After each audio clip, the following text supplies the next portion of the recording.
할렐루야, 반갑습니다. 오늘 2020년 12월 13일 성서주일 하나님 말씀 함께 전하도록 하겠습니다. 오늘 우리에게 주시는 말씀은 마태복음 4장 4절 말씀입니다. 예수께서 대답하여 이르시되 기록되었으되 사람이 떡으로만 살 것이 아니요 하나님의 입으로부터 나오는 모든 말씀으로 살 것이니라 하였느니라 하시니. 아멘. 오늘은 12월 둘째 주일인데요. 12월 둘째 주일은 교회력에서 성서주일로 지키고 있습니다. 성서주일이라고 하는 것은 성경이 우리에게 주어졌는데 성경이 너무나 소중하고 귀한 것이라는 것을 깨닫고 감사하는 마음을 갖는 것이고, 또 성경을 보급하는 일에 힘쓰는 날이기도 합니다. 만약에 우리에게 성경이 없다면 어떻게 신앙생활을 할 수 있겠습니까? 신앙생활을 할 수 있는 근거가 바로 하나님 말씀인 성경이 우리에게 주어졌기 때문에 그러한 것입니다. 그래서 우리는 성경을 주신 하나님께 감사하고, 또 성경을 사랑하고 성경을 배우며 성경대로 살아가고자 하는 마음을 한 번 더 먹는 날이 바로 오늘이라고 할 수가 있겠습니다. 그러면 어떻게 해서 우리에게 성경이 왔는지를 조금 알 필요가 있는데요. 자, 먼저 구약 성경은 39권인데 이 구약 성경은 히브리어로 대부분 기록이 됐습니다. 그리고 신약 성경은 헬라어, 그리스어로 기록이 됐습니다. 이 두 나라의 언어로 쓰여져 있던 이 성경책이 이제 다 같이 하나님 말씀으로 읽혀지게 되었는데, 알렉산더 대왕 시절에 이 성경을 번역하는 명령을 내리게 되었습니다. 그래서 이 구약에 있던 39권의 성경을 헬라어로 번역을 했습니다. 그 번역한 것을 70인역이라고 얘기합니다. 그래서 신약 성경이 완전히 헬라어로 신약 구약이 다 번역이 되었고, 이것이 바로 라틴어로 번역이 됐습니다. 그리고 라틴어로 번역된 성경이 루터에 의해서 독일어로 번역이 됐습니다. 독일어 성경이 영어로 번역이 됐고, 우리나라 성경은 중국 성경을 기초로 해서 번역을 했습니다. 왜냐하면은 선교사들이 우리나라 말을 모르는 거예요. 그래서 조선이란 나라에 들어가기 위해서 이제 중국에서 선교를 준비하고 있을 때 우리나라 사람들에게 한국어를 배우려고 노력을 했습니다. 예화를 읽어보니까 이런 얘기가 있어요. 우리 선교사님들이 한국어를 배우기 위해서 한국 사람을 고용을 했습니다. 이제 개인 교사 선생님을 두고 2달치 월급을 미리 줬어요. 나한테 성경을 가르쳐달라. 그런데 일주일 만에 도망가 버리고 말았습니다. 그런데 이 응찬이라고 하는 사람이 이제 한문을 잘 아는 사람이었고, 이 한문 성경을 우리 한글로 번역하는 일을 하고, 또 선교사님들이 그것을 교정을 보시면서 우리나라는 선교사들이 들어오기 전에 누가복음과 마가복음을 번역해서 갖고 있는 민족이 되었습니다. 그래서 전 세계 어떠한 나라들보다도 복받은 것은 무엇이냐? 선교사가 우리나라에 들어오기 이전에 벌써 하나님 말씀을 번역을 해서 우리 민족은 갖고 있었습니다. 그래서 지금 우리 한국이 복음이 전 세계에 퍼져나갈 수 있도록 선교사도 많이 파송하고 있는데, 어떻게 해서 이렇게 많은 복을 받게 되었느냐? 성경을 우리가 먼저 갖게 되었다는 것이 있습니다. 또 이 성경을 통해서 사람들은 한글을 깨우치는 일들을 하게 되었습니다. 즉, 우리의 신앙생활은 성경이 없이는 절대로 이루어질 수가 없게 되는 것입니다. 기독교는 성경을 기초로 하는 종교인데요. 운동에는 기초가 있습니다. 그 기초가 튼튼해야 훌륭한 선수가 될 수 있고, 또 보통 학문도 기초 학문을 잘 닦아야만 본인의 전공을 잘 할 수가 있습니다. 건물을 지을 때도 기초 공사를 잘 해야 빌딩을 높게까지 지을 수가 있는 것입니다. 기초가 없는 건물은 무너지고 마는 것이에요. 신앙생활도 이와 마찬가지입니다. 우리가 하나님 말씀인 성경을 기초로 하는 신앙생활을 하지 않으면은 신앙이 자라지 않습니다. 어떻게 하나님을 알지 못하는데 믿음이 자랄 수 있겠습니까? 우리가 하나님 말씀을 잘 듣고 부지런히 배우고 연구하고 익힐 때 하나님 말씀이 우리에게 쌓이는 것이에요. 아이들을 보면은 아이들이 언제 크는지 모릅니다. 예, 오늘 하루 밥 먹고 하루 종일 놀고 하루 지났습니다. 키 컸는지 모릅니다. 그러나 1년이 지나가면은 아이들의 키가 10cm씩 커 있는 것을 보게 됩니다. 왜 그렇습니까? 아이들이 날마다 맛있는 걸 먹고 운동하고 잠자기 때문에 그 아이들이 자라나는 거예요. 우리의 믿음도 마찬가지입니다. 어떻게 믿음이 자라는지 표현할 수 없어요. 그러나 매주 와서 말씀을 듣고 매일매일 성경을 큐티하며 말씀을 배울 때 나도 모르는 사이에 믿음이 자라날 수가 있는 것이에요.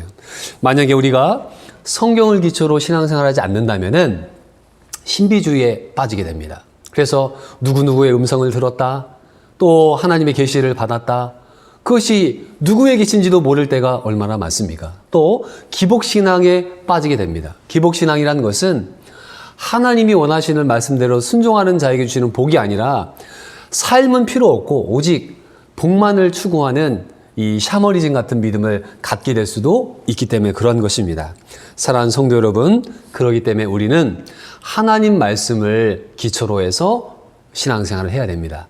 그러면은 오늘 성서주의를 맞이하면서 과연 성경은 어떤 가치가 있고 우리가 성경을 통해 무엇을 꼭 알아야 되는지를 몇 가지 살펴보겠습니다. 첫 번째는 성경은 하나님의 존재를 선포하는 책이라는 것입니다. 창세기 1장 1절은 태초에 하나님이 천지를 창조하시니라 라고 선포하고 있습니다. 성경은 하나님이 어디 계신지, 하나님을 누가 만들었는지, 하나님이 어디에 계신지를 설명하지 않고요, 단도직입적으로 얘기합니다. 태초에 하나님이 천지를 창조하시니라. 이 말씀은 인간이 이해하지 못하는 4가지 단어로 구성되어 있습니다. 생각해 보십시오. 태초, 누가 태초를 압니까? 하나님, 누가 하나님을 압니까? 천지는, 이 온 우주를 누가 과연 알 수 있습니까? 또 창조라는 단어, 무에서 유를 만들어낸 이 창조라는 단어를 누가 이해할 수 있겠습니까? 그런데 창세기 1장 1절은 태초에 하나님이 천지를 창조하시니라. 이 말씀을 통해서 하나님의 존재와 하나님의 능력과 하나님의 행하신 것들을 우리에게 선포하고 있습니다. 또 성경은 하나님 말씀을 받아들이지 않는 자에 대해서 단호하게 선언합니다. 시편 14편 1절에 보니까 어리석은 자는 그 마음에 이르기를 하나님이 없다 하도다 라고 이야기하고 있습니다. 즉 하나님의 말씀을 마음속에 두지 않는 사람은 어리석은 자라고 이야기를 하고 있습니다. 그래서 하나님의 말씀은 우리를 설득하지 않고요, 이해시키려고 하지도 않고 선포하십니다. 왜요? 하나님은 가장 절대적인 권세와 가장 절대적인 권위를 갖고 계신 분이기 때문에 그분의 말을 토를 달거나 할 수가 없게 되는 것이죠. 그래서 하나님이 창조주이심을 우리에게 선포하고 있고, 하나님께서 우리의 구원자가 되심을 선포하고 있고, 하나님 우리의 심판주가 되신다는 것을 선포하고 있는 책이 바로 하나님의 말씀인 것입니다. 우리는 이 하나님 말씀을 어떻게 받아야 됩니까? 요한계시록 맨 마지막 장에 보면은 아멘 주 예수여 어서 오시옵소서 아멘. 아멘으로 끝납니다. 즉 태초로 시작한 이 하나님의 말씀이 맨 마지막에 가서는 아멘으로 끝나는 것처럼 우리 믿음의 사람에게는 하나님 말씀을 아멘으로 받을 때 그 말씀이 우리 안에 역사하시는 하나님의 능력의 말씀이 될 줄을 믿습니다. 아멘. 두 번째로 성경은 사람이 해결하지 못하는 문제들을 해결해 주는 책이라고 말씀을 드릴 수가 있습니다. 사람이 정말 해결하지 못하는 문제들이 있는데요, 그것은 죽음의 문제입니다. 누가 죽음을 해결할 수 있습니까?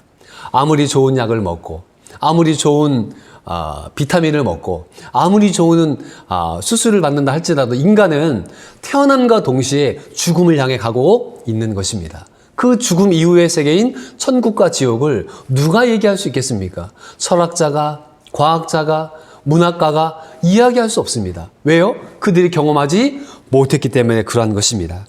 죽음을 이기는 자가 누구입니까? 예수님께서 죽음을 이기시고 부활하셨기에 우리는 이 인간의 죽음의 문제를 해결하실 분이 예수님이신 것을 알고 있습니다.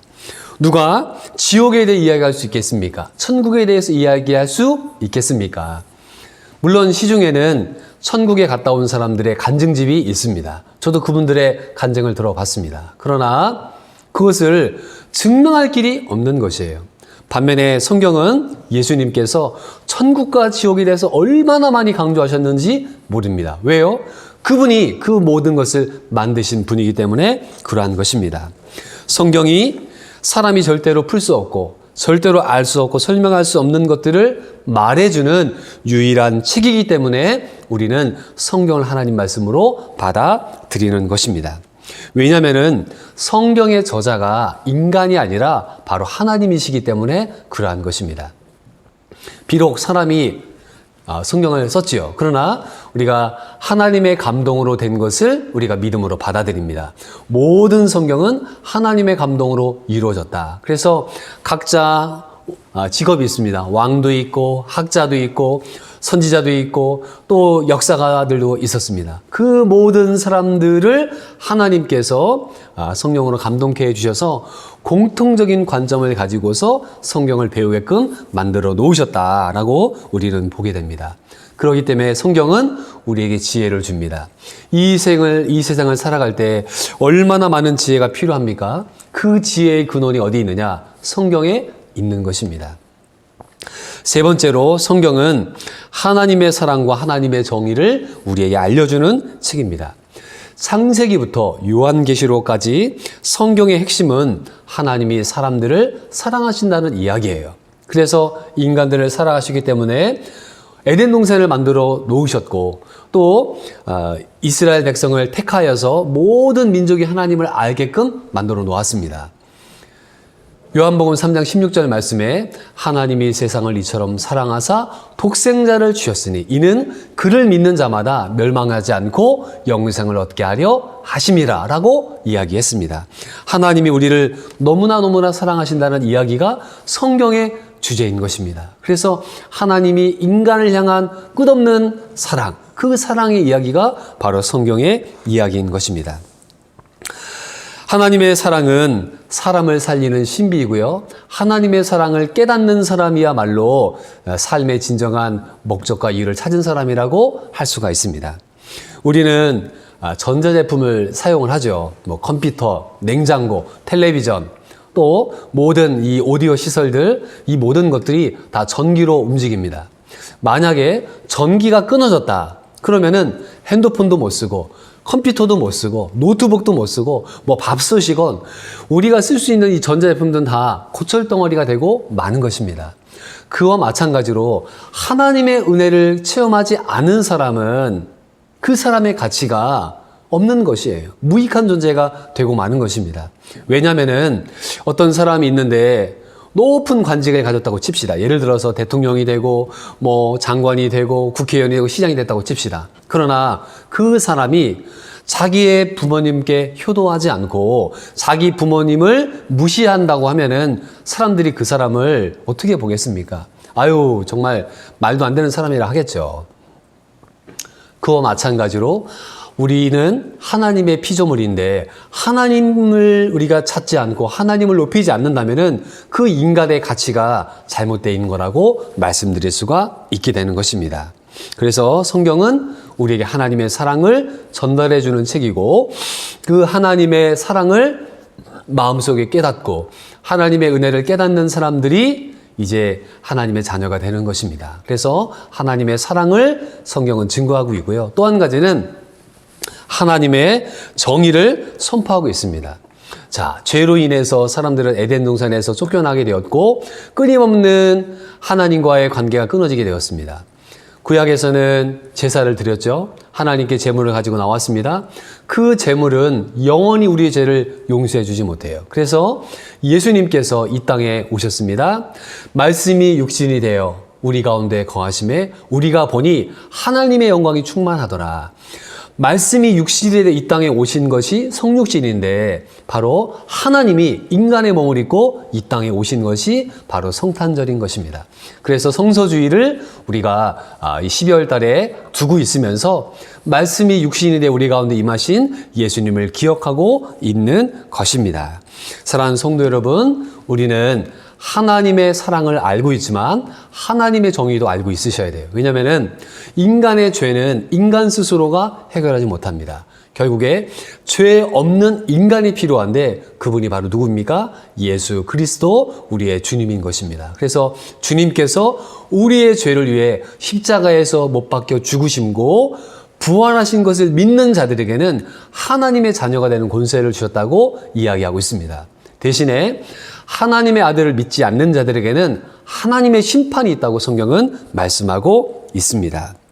사랑하는 성도 여러분, 이제 12월 25일이 되면은 성탄절이 됩니다. 그러나 사람들은 성탄절에 이제 관심이 없어요. 예. 그래서 박앤세일하고 연말 연시에 흥청망청 세월을 보내는 것이 보통 사람들의 그런 성탄절의 문화가 되고 말았습니다. 그러나 우리는 성탄절의 의미를 깨달아야 됩니다. 하나님께서 인간의 몸을 입고 이 땅에 오셨구나. 낮고 낮은 모습으로 우리에게 오셨구나. 그 은혜의 말씀을 우리가 성경에 기록을 해 놓은 것입니다. 성서주의를 맞이하면서 우리가 한번 성경을 얼마나 사랑하시는지를 돌아봤으면 좋겠습니다. 성경은 때로는 어려운 책이기도 합니다. 또 성경은 또 깊은 내용을 담기도 합니다. 그래서 다 온전히 이해할 수는 없습니다. 그러나 목사는 성도들에게 끊임없이 성경을 가르쳐야 되고 성도들은 하나님 말씀을 부지런히 들어야 됩니다. 죄송한데 우리 성도님들 가운데 나이가 많으신 분들도 계시는데요. 저도 이제 노안이 와가지고 성경을 읽으려면은 잘 안 보일 때가 있습니다. 성경을 읽을 때 제가 돋보기 안경을 써서 성경을 봅니다. 세월이 꿈만 같아서 우리 젊으신 분들은 언제나 내 눈이 좋을 줄 알지만 어느 날 갑자기 성경이 안 보이기 시작하는 때가 있을 수 있어요. 그래서 부지런히 성경 말씀을 배우셔야 되고 읽으셔야 됩니다. 그럼 어떻게 성경을 배울 수 있는가? 다양한 방법이 있지만 저는 이런 방법들을 써왔습니다. 첫째는 성경을 하루에 10분, 20분, 30분씩 읽는 것입니다. 성경을 읽는데 잘 읽어도 이해가 안 가요. 그래도 계속 읽는 것입니다. 한 번을 읽고 두 번을 읽고 세 번을 읽고 계속 성경을 읽다 보면은 성경의 연결고리들을 깨달을 수가 있어요. 또 한 가지 방법은 다양한 번역본들을 보시는 것입니다. 지금 우리나라에는 현대인의 성경, 현대어 성경, 쉬운 성경, 표준세 번역, 다양한 번역본들이 있습니다. 그래서 또 때로는 성경을 읽을 때 이해가 안 가는 부분들이 있는데 다른 번역들을 읽게 되면은 아주 명쾌하게 성경을 보게 되는 방법들이 있습니다. 그리고 우리 학생들이 영어를 배우잖아요. 왜 영어 배웁니까? 물론 좋은 대학을 가고 취직하기 위해서 영어를 배우겠지만 성경을 영어로 읽을 수 있다는 것은 얼마나 큰 축복입니까? 그래서 성경이 주는 그런 감동을 영어로도 느낄 수가 있고요. 일본어나 중국어 다양한 번역을 통해서 우리가 하나님 말씀을 접할 수가 있게 되는 것입니다. 또 성경을 쓰는 것도 굉장히 큰 감동을 줍니다. 그래서 몇 년 전에 우리 교회는 창세기부터 계시록까지 다 낱권으로 나누어서 성경 필사를 한번 끝낸 적이 있었습니다. 그래서 이 성경 말씀을 가슴속에 새기기 위해서 암송하고 읽고 쓰고 연구하는 것들이 필요합니다. 또 한 가지 방법은 요즘은 성경을 낭송하는 분들이 많이 계세요. 그래서 유튜브로 검색을 하다 보면은 유명하신 분들이 아닙니다. 그냥 성경을 날마다 낭독을 하시는 거예요. 그리고 그걸 기록으로 남깁니다. 그래서 저희 교회에서도 내년에는 성경을 같이 읽으면서 성경을 이렇게 마무리 끝까지 한번 다 완독을 할 수 있는 그런 프로그램을 가지려고 하고 있습니다. 그거는 성경에 대한 다양한 공부 방법들을 연구하는 것이라고 볼 수가 있습니다. 사랑하는 성도 여러분, 성경이 아무리 귀한 책이고 아무리 좋은 책이라 할지라도 내가 읽지 않고 내가 배우지 않으면은 가치가 없는 것입니다. 성경은 가장 많이 팔린 책이라고 하잖아요. 그러나 또한 읽지 않는 책이기도 합니다. 왜 우리의 신앙이 자라지 않습니까? 성경과 멀어져 있기 때문이 아닙니까? 날마다 성경을 가까이 하시면 좋겠습니다. 저는 많은 장례식장을 갔는데요. 장례식에 하면은 믿는 분들은 앞에 영정사진이 있고 그 앞에다 성경책을 갖다 놓습니다. 저는 목사이기 때문에 조문을 할 때 유심히 성경책을 쳐다봅니다. 어떤 성경책은요, 아주 새 거인 성경책이 있어요. 고인의 책인지 아니면 가족의 책인지 모르겠지만은 그 성경책이 너무나 깨끗합니다. 근데 어떤 성경책은 봐보면요, 성경에 너무너무 많은 밑줄들이 거져 있어요. 왜냐하면 그 성경을 너무나 많이 읽었던 분의 그 성경책이 그곳에 놓여져 있기 때문에 그렇습니다. 또 제가 신방 장례를 갔을 때 그 상가집에 갔는데요, 성경 필사를 어떤 권사님이 6번을 하셨더라고요. 그래가지고 그 성경책 쓰여놓은 거를 거기다 갖다 놨는데 60몇 권을 갖다 놨습니다. 왜냐면은 일반 노트에다가 이 권사님이 계속 성경을 쓴 거예요. 자녀가 5명인데 5명을 위해서 성경을 썼고 한 번은 일본어로 쓰셨더라고요. 그래서 그 영정사진 밑에다가 성경책을 쫙 깔아놓은 걸 보았습니다. 너무너무 큰 은혜가 됐습니다. 사랑하는 성도 여러분, 우리나라 성도님들은 창세기부터 계시록까지 한 번도 성경을 안 읽고도 성경을 다 믿는 분들이 계십니다. 너무나 큰 믿음이죠. 유럽에 있는 사람들, 이 사람들은 성경을 문학으로 받아들이지만 아무리 성경을 읽어도 성경을 믿지 않는 사람들도 있습니다. 이 두 가지가 건강하지 않습니다. 우리가 하나님 말씀을 온전히 다 완전히 믿어야 됩니다. 그리고 하나님 말씀을 부지런히 배우고 익혀야 됩니다. 성서주의를 맞이하면서 저는 이런 다짐을 해봅니다. 하나님, 제가 성경 말씀 열심히 연구해서 우리 성도들에게 먹이기를 원합니다. 우리 성도님들은 하나님, 제가 성경을 열심히 읽지 못했습니다. 이제 성경을 읽고 사랑하기 원합니다. 그리고 어제 설교를 준비하면서 이런 생각도 해봤습니다. 성경을 많은 사람들에게 선물을 해줘야 되겠다. 올해 성경책을 많이 못 사본 것 같습니다. 그래서 사랑하는 분들, 아끼는 분들에게 다양한 선물을 줄 수 있어요. 그렇죠? 그러나 정말 특별한 날에는 우리 자녀들에게, 또 우리 형제들에게, 우리 친구들에게 성경을 줄 수 있는 그런 문화가 되었으면 좋겠습니다. 오늘 저희 교회 성도님들은 가시기 전에 성경책을 안고 성경을 좀 찍으려고 합니다. 왜냐하면 제가 어제 설교 준비를 하다 보니까 이 사람들이 성경을 안고 찍은 사진들이 많이 있더라고요. 미국 대통령들은 대통령 선언을 할 때, 선서를 할 때 성경책 위에 손을 얹는 역사와 전통을 가지고 있습니다. 그래서 링컨 대통령 성경책이 박물관에 있는데 미국 대통령들이 취임식을 하게 될 때 본인의 성경책을 갖다 놓습니다. 본인의 성경책이기도 하고 아버지가 준 성경책이기도 하고 성경책을 갖다 놓고 그 위에다가 링컨 대통령의 성경책을 갖다 놓습니다. 그리고 선서를 합니다. 오늘 저는 미국 대통령이 되는데 정말 헌법을 지키고 하나님의 뜻에 합당한 그런 대통령이 되겠다라고 선서하는 그런 문화를 가지고 있습니다. 사랑하는 성도 여러분, 우리도 하나님 말씀을 가슴속에 새기면서 이 말씀이 생명의 말씀, 죽은 자를 살리는 말씀, 지혜를 주는 말씀인데 우리가 너무나 읽지 않고 배우지 않지 않았습니까? 오늘 성서주의를 맞이하면서 이 성경을 사랑했으면 좋겠습니다. 우리 찬송을 같이 부르면 좋겠는데요. 제가 좋아하는 찬송 가운데 나의 사랑하는 책이 있습니다. 나의 사랑하는 책, 비록 헤어졌으나 어머니의 무릎 위에 앉아서 재미있게 듣던 말이 그때 일을 지금도 내가 잊지 않고 기억합니다.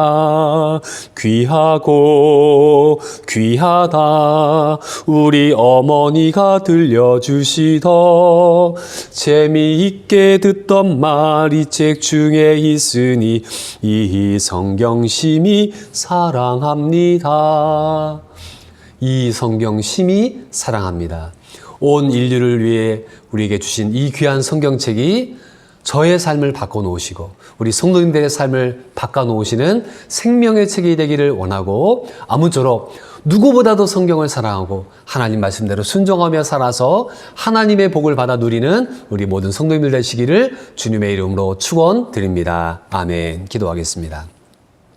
하나님 아버지 감사합니다. 오늘 성서주의를 맞이하면서 하나님 말씀을 우리가 더 사랑하기를 원합니다.